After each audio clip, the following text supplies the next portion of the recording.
मेरे साथ गुफ्तार चौधरी हैं और आज हम एक ऐसे मौजू पर बात कर रहे हैं जिस पर बात करना बिल्कुल भी ज़रूरी नहीं है। ज़रूरी इसलिए नहीं है कि पिछले एक महीने से हम लोग कोशिश कर रहे हैं कि राजौरी और पुंछ के लोग बात करें एक ऐसे मुद्दे पर जिस पर बात करनी उस वक्त मुझे लगता था कि ज़रूरी है, लेकिन पिछले एक महीने की कोशिशों के बाद अब मैं ये कहता हूँ कि राजौरी पुंछ के लोगों को शायद इसकी इतनी ज़रूरत नहीं है, ना आम लोगों को और ना ही हमारे सियासतदानों को, कि दो बहुत अहम इदारों का क्या हाल है उस पर कोई भी बात करने को तैयार नहीं है। जब कोई बात करने को तैयार नहीं है तो एक मतलब उसका ये है कि ये कोई बहुत अहम मौजू या मुद्दा नहीं होगा। बात करेंगे बाबा गुलाम शाह बादशाह यूनिवर्सिटी की, बात करेंगे गवर्नमेंट मेडिकल कॉलेज राजौरी की।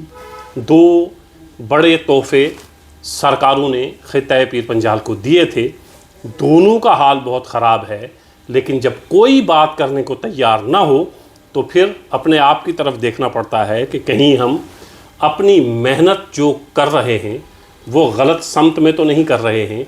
कहीं ऐसा तो नहीं कि राजौरी और पुंछ के लोगों को ना तो बाबा गुलाम शाह बादशाह यूनिवर्सिटी की ज़रूरत है, ना गवर्नमेंट मेडिकल कॉलेज राजौरी की। गुफ्तार चौधरी साहब जम्मू और कश्मीर की एक बड़ी तवाना आवाज़ हैं। बहुत बड़े बड़े ऐसे मुद्दे जिन पर हम जम्मू और कश्मीर में जब कुछ चेहरा तलाश करते हैं कि जिसने बात करनी है या माजी में बात की है, वो गुफ्तार चौधरी का चेहरा है जिसने आपके बहुत से मसाइल उठाए। गुफ्तार साहब बहुत शुक्रिया, आपने टाइम दिया। आपका ताल्लुक़ राजौरी से है। गुफ्तार साहब ये बताइएगा कि गवर्नमेंट मेडिकल कॉलेज का हाल आपके सामने, बाबा गुलाम शाह बादशाह यूनिवर्सिटी का हाल आपके सामने, राजौरी और पुंछ से कोई इक्का दुक्का कोई बात करे वरना कोई बात करने को तैयार नहीं है। क्या राजौरी और पुंछ को ये दो तोहफे जो 70-75 सालों में सरकारों ने दिए हैं, राजौरी पुंछ डिज़र्व नहीं करता था क्या इस पे, या ये कोई अहम चीज़ें हैं या नहीं हैं, ये बता दीजिएगा। डॉक्टर साहब बहुत बहुत शुक्रिया आपका, बहुत इम्पॉर्टेंट मेरे हिसाब से। आपने तो कहा कि इस पर मतलब कोई बात नहीं करता है, पता नहीं क्या मजबूरियां हैं, कुछ तो मजबूरियां रही होंगी तभी लोग बात नहीं करते, तभी हमारे जो लेजिस्लेचर्स हैं जिनको चुनकर असेंबली में भेजा गया है तभी वो लोग शायद बात नहीं करते। कोई हिस्सेदारी है, कोई पार्टनरशिप है, मुझे नहीं पता। लेकिन मैं अभी आपके साथ जम्मू में इंटरव्यू कर रहा हूँ। ये मैं खुशी में जम्मू नहीं आया हूँ, मैं कुछ पेशेंट्स को 3-4 दिन पहले लेकर जम्मू में आया हूँ और अभी भी मैं उनके साथ हूँ। एक तो अल्लाह को प्यारे जो है वो हो गए, इस दुनिया को छोड़कर चले गए। ये मेहरबानी जीएमसी राजौरी की, गवर्नमेंट मेडिकल कॉलेज राजौरी की। दोनों पे बात करेंगे, बाबा गुलाम शाह बादशाह यूनिवर्सिटी पे बात करेंगे, जीएमसी पे शुरू करें सर आप। पहली बात, आपने कहा कि सरकारों ने 70-75 साल में हमें एक तोहफा दिया। सरकारों ने नहीं दिया। सरकारों की मेहरबानियां राजौरी पुंछ के लोगों पर कभी हुई ही नहीं। एक आदमी था, एक लीडर था, एक स्टेट्समैन था जिनका नाम मुफ्ती साहब था। उन्होंने राजौरी पुंछ के लोगों को बाबा गुलाम शाह बादशाह यूनिवर्सिटी दी कि यहाँ के नौजवान पढ़ें। जीएमसी जो राजौरी दिया, गुलाम नबी आज़ाद साहब का उसमें रोल था। हमें कोई सियासी बात नहीं करनी है, हमने हकीकत बयान करनी है। बिल्कुल, गुलाम नबी आज़ाद साहब का उसमें रोल था और उसको अंजाम तक फिर पीडीपी की सरकार ने पहुंचाया। ठीक।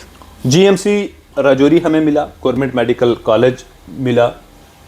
हॉस्पिटल जो था, पुंछ से लोग आते हैं, रियासी से लोग आते हैं, लाखों की तादाद में लोग जो है वो हॉस्पिटल राजौरी पर डिपेंड हैं। हमने कोविड का वो दौर देखा जब ऑक्सीजन के सिलेंडर जो है वो नहीं मिलते थे, तब भी लोग हर जगह से जीएमसी राजौरी की तरफ रुख करते थे, डिस्ट्रिक्ट हॉस्पिटल राजौरी की तरफ रुख करते थे। लेकिन बड़ी बदकिस्मती की बात है, मैं 3 दिन पहले एक औरत को लेकर यहाँ पर आया। 1 हफ्ता लगभग हमने उस औरत को वहाँ पर एडमिट रखा, लेकिन हमारे जो वहाँ के डॉक्टर्स हैं, मैं सबको नहीं कहूँगा, लेकिन जो कंसर्न हैं, जिनको काम करना चाहिए, अच्छी यूनिवर्सिटीज से, अच्छे कॉलेज से पढ़कर वो डॉक्टर गए हैं, इंटेलिजेंट डॉक्टर हैं, लेकिन उनकी क्या मजबूरियां हैं कि वो पेशेंट्स की तरफ रुख नहीं करते, वो गरीब पेशेंट्स की तरफ रुख नहीं करते। इस पर मैं क्या बताऊं, क्या बात करूं। 7 दिन में उस पेशेंट की जो डिजीज थी, बीमारी थी, वही डिटेक्ट नहीं हुई। ठीक। बस सिंपल सी बात कि नमूनिया है, नमूनिया है, नमूनिया है, ऐसे करके शिफ्ट किया। हालात ज़्यादा नाजुक हुए तो जम्मू आकर उनका जो है वो दम दे बैठे। कल भी आपने देखा कि राजौरी में कुछ नौजवान जो है वो प्रोटेस्ट कर रहे थे। बिल्कुल। उसके बाद प्रिंसिपल साहब जो है वो धमकियां देने लगे कि जी हम ये करेंगे, FIR लगाएंगे। देखिए, कोई भी इंसान है, कोई लीडर है, वो भी यही चाहता है कि हालात ठीक हों। नौजवान जो हैं वो भी चाहते हैं, जब कोई सताया हुआ गरीब आदमी हॉस्पिटल जाता है, वो उस उम्मीद के साथ जाता है कि हमारे यहाँ पर ट्रीटमेंट हों, हम यहाँ से कुछ हासिल कर सकें। लेकिन बड़ी बदकिस्मती की बात है कि हालात वहाँ पर ठीक नहीं हैं। जो चुने हुए नुमाइंदे हैं, जिनको लोगों ने भर भर कर वोट दिए हैं, जो डिस्ट्रिक्ट हॉस्पिटल राजौरी है, या हम GMC की बात करें, गवर्नमेंट मेडिकल कॉलेज राजौरी है, वो किसी एक MLA की भी तो प्रॉपर्टी है नहीं है। बिल्कुल। कि उसमें राजौरी के हमारे MLA साहब जो है वो पार्ट प्ले करेंगे, नहीं, वो तो है ना। पूरा पीर पंजाल। पीर पंजाल की बात है। पीर पंजाल से अभी हमारे पास मिनिस्टर हैं जावेद राना साहब हैं, और डिप्टी चीफ मिनिस्टर हैं सुरेंद्र चौधरी साहब। शायद इससे पहले तो राजौरी पुंछ से कोई डिप्टी चीफ मिनिस्टर बना नहीं है। लेकिन अगर आज भी मेडिकल कॉलेज के हालात जो है वो नहीं बदलते तो कब बदलेंगे? गुफ्तार साहब, ये जो हमारे 8 मेंबर लेजिस्लेटिव असेंबली, हमारे एक कैबिनेट मिनिस्टर, हमारे एक डिप्टी चीफ मिनिस्टर, मैं आपकी खिदमत में ये अर्ज़ करूं कि गवर्नमेंट मेडिकल कॉलेज का रुख अभी तक इन लोगों ने नहीं किया है। और मैं आपको ये बताऊं कि LG इंतज़ामिया ने जो किया राजौरी पुंछ के साथ, वो तो किया ही, लेकिन गवर्नमेंट मेडिकल कॉलेज में अब तो सरकार आ गई है ना। हम लाख कहें कि सरकार के पास इख्तियारात नहीं है, लेकिन इतने इख्तियारात सरकार के पास हैं कि वो गवर्नमेंट मेडिकल कॉलेज में एक परमानेंट प्रिंसिपल भेजे। आपके गवर्नमेंट मेडिकल कॉलेज राजौरी में प्रिंसिपल नहीं है, परमानेंट प्रिंसिपल नहीं है, एडिशनल चार्ज दे रखा है। वो प्रिंसिपल साहब कभी कभी जाते हैं, डरा धमका के वापस आ जाते हैं। तो जहाँ LG इंतज़ामिया ने ख्याल नहीं रखा, वहाँ सरकार भी कुछ नहीं कर रही है। देखें डॉक्टर साहब, कुछ इस बात पर भी मैं आऊँगा। कुछ दिन पहले 20 या 25 दिन हो गए हैं, कोटरंका में एक बड़ा दर्दनाक वाकया हुआ जी। 9 लोगों की जान चली गई। अभी तक कुछ पता नहीं चला जी कि उन 9 लोगों की जान कैसे गई।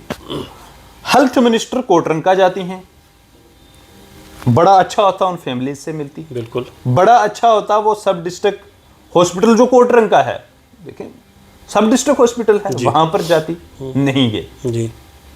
ये बात मैं इसलिए कह रहा हूं कि जो लोग, जहां पर एक ट्रेजेडी हुई है, एक हादसा हुआ है, 9 लोगों की जान चली गई है, वहां के हॉस्पिटल में ये लोग विजिट नहीं करते, हेल्थ मिनिस्टर साहबा वहां पर विजिट नहीं करते, तो उनको राजौरी के डिस्ट्रिक्ट हॉस्पिटल से क्या है? दिस इज वेरी अनफॉर्चुनेट कि किसी लीडर ने, किसी लेजिस्लेचर ने, हालांकि कुछ दिन पहले हमारे राजौरी पुंछ से जो मेंबर पार्लियामेंट हैं मियां अल्ताफ साहब, वो जब वहाँ पर ये हेल्थ के कुछ इश्यूज बने तो वो वहाँ पर विजिट किया उन्होंने अपने फंड से 1 करोड़ रुपया जो है वो भी अनाउंस किया। हम उसका वेलकम भी करते हैं। लेकिन उसके साथ साथ जो हमारे आज वहाँ पर जो लोकल रिप्रेजेंटेटिव्स हैं, वहाँ के जो डिप्टी चीफ मिनिस्टर साहब हैं, जो बड़े बहादुरी के साथ जो है वो बात करते हैं, लेकिन मैं आज उनसे कहूँगा, मैं उनकी बड़ी इज्जत करता हूँ कि चौधरी साहब, आपको ये बड़ा ज़बरदस्त मौका मिला है। अगर 3 महीने में डिस्ट्रिक्ट हॉस्पिटल राजौरी का प्रिंसिपल परमानेंटली नहीं आके बैठ सकता, GMC का प्रिंसिपल, GMC का, sorry, government medical college Rajouri का प्रिंसिपल वहां पर नहीं आ सकता, तो वहां पर क्या होगा जी। वहां पर हालात इतने नाजुक हैं, वहां के लैब्स के हालात इतने नाजुक हैं कि एक टेस्ट के लिए, मैंने पहले ही आपको मिसाल दी कि 1 हफ्ता लग गया, पेशेंट की बीमारी ही नहीं डिटेक्ट हुई, तो वहां पर क्या हालात होंगे? This is very unfortunate. सरकार के पास ऐसा तो नहीं है ना। अब ये तो जब इलेक्शन थे, इलेक्शन से पहले तो वादे किए गए थे कि हम 370 को भी बहाल करेंगे, हम सब कुछ देंगे, लेकिन आज आप एक प्रिंसिपल की जो है वो अपॉइंटमेंट नहीं वहां पर कर पा रहे हो। जितने भी हॉस्पिटल्स हैं, एक डिस्ट्रिक्ट हॉस्पिटल की हम बात क्या करें जनाब, आप पुंछ का जो हॉस्पिटल है, मेंढर का जो हॉस्पिटल है, सुरनकाट कोट का जो हॉस्पिटल है, थन्ना मंडी, कोटरंका, हर जगह की यही हालत है। डॉक्टर्स की हद से ज्यादा कमी है। सबसे पहले सरकार को चाहिए कि इमीडिएटली डॉक्टर्स हॉस्पिटल्स में होने चाहिए, और उसके बाद डॉक्टर्स को भी अपना काम ईमानदारी के साथ करना चाहिए। अगर हमारे चुने हुए नुमाइंदे आज जीतने के बाद यहां पर बैठ जाएंगे, जम्मू में आकर बैठ जाएंगे, अपनी सैलरी इंजॉय करेंगे, अपना प्रोटोकॉल इंजॉय करेंगे, तो वक्त जरूर बदलेगा, लेकिन यह मौका दोबारा हाथ इनके लिए नहीं आएगा। गुफ्तार साहब, एक आपने कोटरंका का जिक्र किया कि चंद दिन पहले कुछ अमवात हुई वहाँ पे, उसके बाद एक और औरत की वहाँ पे मौत होती है और प्रिंसिपल साहब कुछ लोगों को, कुछ डॉक्टर्स को सस्पेंड करते हैं, कुछ को शोकाज नोटिस देते हैं। अब आप उसमें धांधली देखिए जो प्रिंसिपल ने की है, जो आंखों में धूल झोंकी है, और कोई शख्स उस पर बात करने को तैयार नहीं है। जिन डॉक्टर्स को सस्पेंड किया गया है वो वहाँ परमानेंट डॉक्टर ही नहीं है, और जो जिम्मेदार थे, जो एक्सपर्ट्स थे, जो परमानेंट डॉक्टर हैं जिन्होंने उनका इलाज करना था, उनको शोकाज नोटिस दिया गया। जो कॉन्ट्रैक्ट पे गए हुए हैं, जिनकी सस्पेंशन का कुछ नहीं होता है, लेकिन जो खबर चली वो ये कि देखें जी प्रिंसिपल ने फौरन कार्रवाई की। This is very unfortunate doctor साहब कि अगर आप जेआर को या एसआर को, जो बेचारे खुद भी पार्ट टाइम वहां पर कुछ टाइम के लिए गए हैं, सिर्फ उन्हीं को सस्पेंड 4 महीने के लिए या 5 महीने के लिए, अपनी माली हालात ठीक करने के लिए आप उनको सस्पेंड कर रहे हो। This is very unfortunate. मैंने कल ही आपको कहा, अभी कहा कि कल ही वहां पर राजौरी में कुछ नौजवानों ने प्रोटेस्ट किया। प्रिंसिपल साहब आते हैं जनाब कि मैं उठकर आ गया हूं और धमकाया गया उन नौजवानों को कि हम एफआईआर लगाएंगे। वहां पर भी एक बच्चे की डेथ हो गई।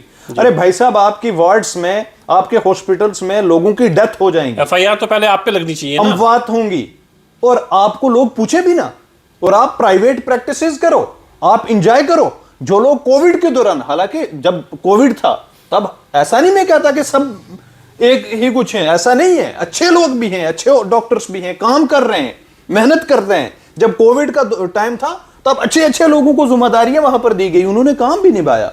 लेकिन जब कोविड खत्म हुआ उन लोगों को उठा करके आप ये देखें कि आज तक प्रिंसिपल जो है एक वहां पर, एक प्रिंसिपल गुफ्तार साहब, अगर कोई हेड ऑफ द इंस्टीट्यूशन वहां पे मौजूद नहीं है, ये वैसे ही हुआ ना, एक डिस्ट्रिक्ट को आप बगैर डीएम के चलाएं, डिप्टी कमिश्नर, आप डिप्टी कमिश्नर वहां पे है नहीं, आपको कोई शिकायत किसी ऑफिसर की करनी है, किससे करेंगे?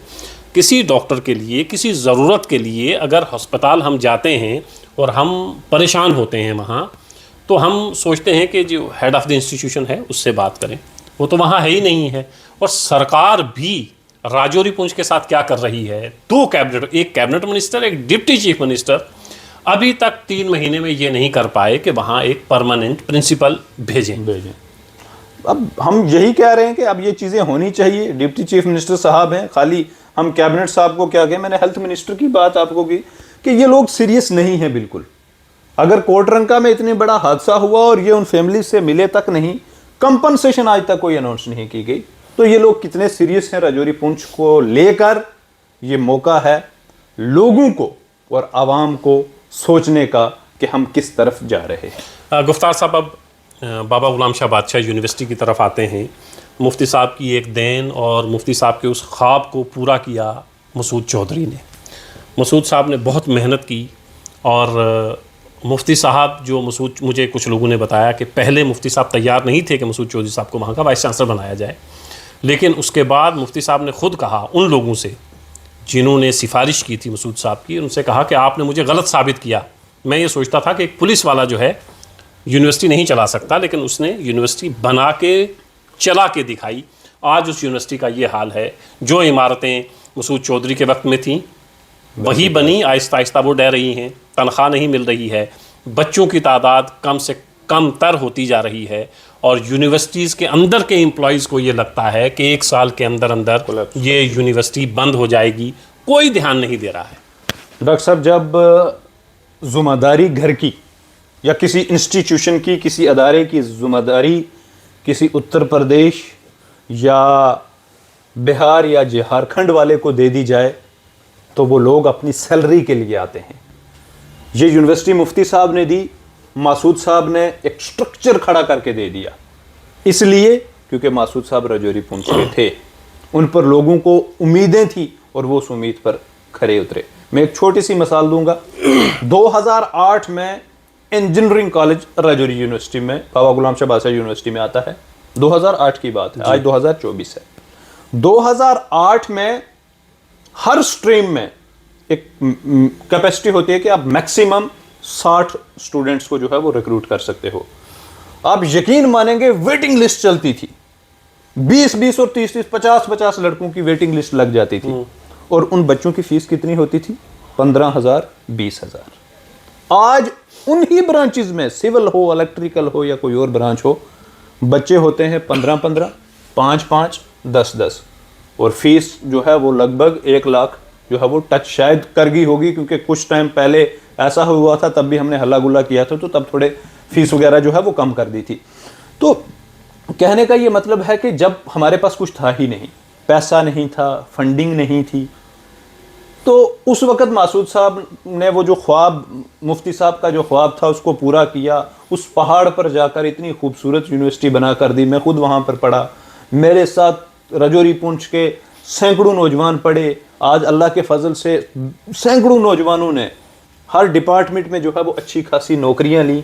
लेकिन आज हमारी यूनिवर्सिटी, वहाँ के जो स्टाफ हैं, वहाँ का जो मुलाजिम है, उसको सैलरी नहीं मिल रही, वो परेशान है। आप ही की बात कि एनी टाइम, अभी तो मैं कुछ और भी चीज़ें सुन रहा हूँ कि शायद यहाँ पर कुछ और बाकी यूनिवर्सिटीज़ के पता नहीं सब सेंटर यहाँ पर खोलने की कोशिश की जा रही है। चाह रहे हैं कि यूनिवर्सिटी को किसी यूनिवर्सिटी का सब कैंपस बना दिया जाए। This is very unfortunate. हम स्ट्रांगली अपोज करेंगे अगर हमें सड़कों पर उतरना पड़ेगा, क्योंकि सरकार के लोग तो हमें कहीं दिखाई दे नहीं रहे।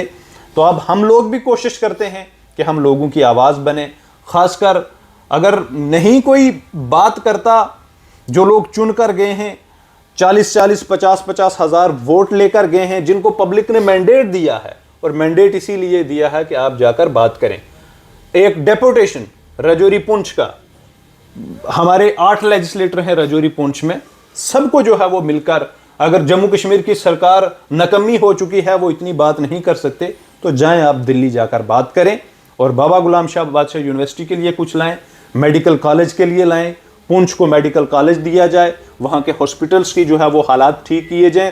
खाली बैठते हैं, चाय पीते हैं आपस में। भाई अगर आपके पास नहीं है पावर, अब आपको लग गया है कि हम कुछ नहीं कर सकते, तो रोज़ आपस में डिस्कस करके आप कहोगे कि हम बाबा गुलाम शाह बादशाह यूनिवर्सिटी को ट्राइबल यूनिवर्सिटी डिक्लेयर कर दें। तो भाई सब कुछ तो करो खुदा के लिए, इसीलिए लोगों ने आपको चुनकर भेजा है।